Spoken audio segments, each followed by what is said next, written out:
A moment's respite. As she stumbled back up the steps of the Sith Academy, the glaring sun almost blinding her, her parched mouth felt as dry as the sand which seemed to fix itself to every surface of Korriban. Her eyes took a few moments to adjust to the cool darkness inside the academy. Once she felt like she could continue, she continued staggering through the halls. In her left hand, she held the Sith warblade, but her right hand clung to the stone walls as though her mind was convinced they were about to give way. Her bleeding had stopped, the blood quickly clotted by the heat, but she knew it wasn't a good impression she was giving out. Some newer acolytes stared open-mouthed at the battle-worn Twi'lek as though they wondered how she was still living. More experienced trainees just jeered, laughed, and pointed. "Like I care," she mused. Just then a soothing voice appeared to encompass her, and a finely dressed overseer stepped out from around the corner. "I hear congratulations are in order, acolyte," she said. Talitha'koum held out the Sith warblade weakly in front of her.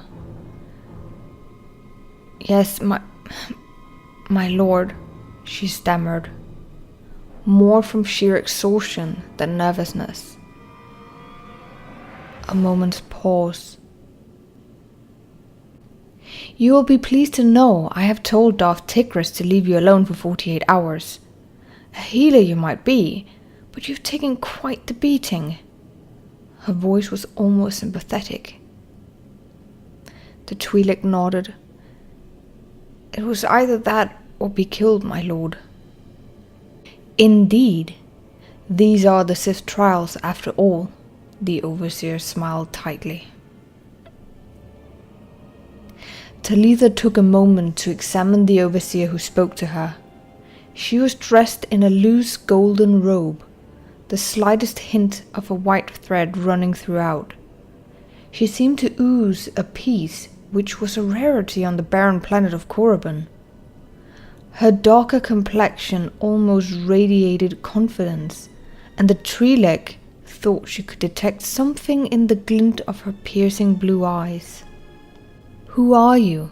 she inquired, an unintended familiarity with the superiors creeping out before she could check herself.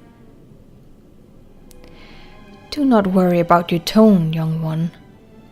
I am Lord Respite, and I will be taking your life-binding classes.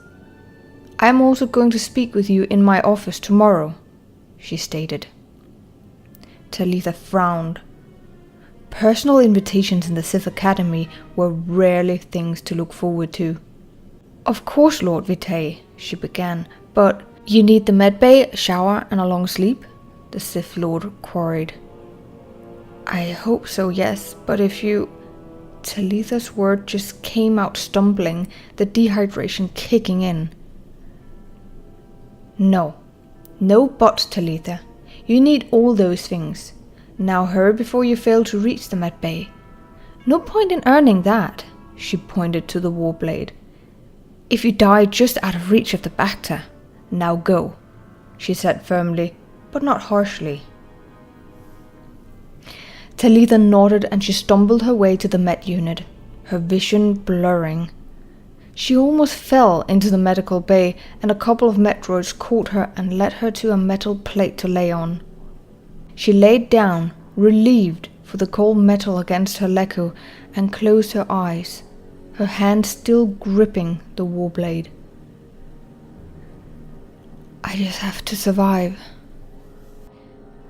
She didn't hear the droids instructing each other, attaching rehydrating probes into her arms and meditaping Bacta pads on her wounds.